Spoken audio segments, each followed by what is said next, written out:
Hi, I'm Chad with Mastercam, and in this video, I want to show you some tips for analyzing entity association.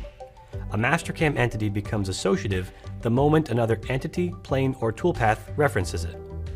The simplest example of associativity would be to draw a circle and then extrude that circle into a cylinder.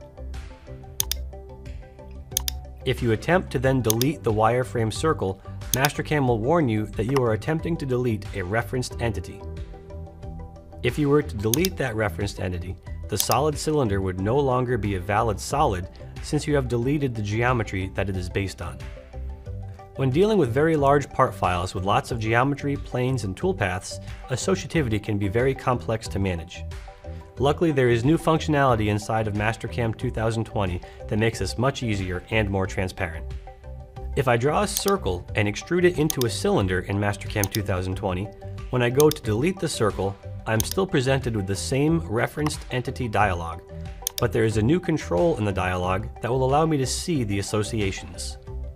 If I cancel out of the dialog, select both the wireframe circle and the solid cylinder and press delete, I'm not prompted with a dialog because the delete operation will not leave an entity that was associated behind.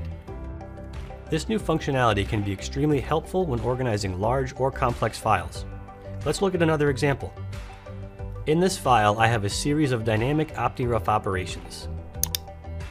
Generally, each of these operations will have its own containment boundary to help control the tool motion, and just like any other geometry I select for use with my toolpaths, that means the containment geometry is now associative to the toolpath. My normal workflow is to place all my containment geometry onto one level, so it's easy to turn it on and off as needed. However, the amount of geometry can begin to become unmanageable in large files, and it's helpful to be able to quickly remove the geometry I'm not using to clean up the file structure. On this level, there are 91 entities. If I right-click on the level and select Delete Entities, I'm prompted that there are referenced entities. By clicking the drop-down, I can see all the operations that are using the various entities, and I can right-click on any of the entities to isolate, analyze, or remove them from the delete operation at this point. I'll delete only the non-associative entities, and now the count on that level has gone from 91 to 13. This associativity information is incredibly helpful, but we don't need to be deleting an entity to see its information. We can also access it with the Analyze Entity command.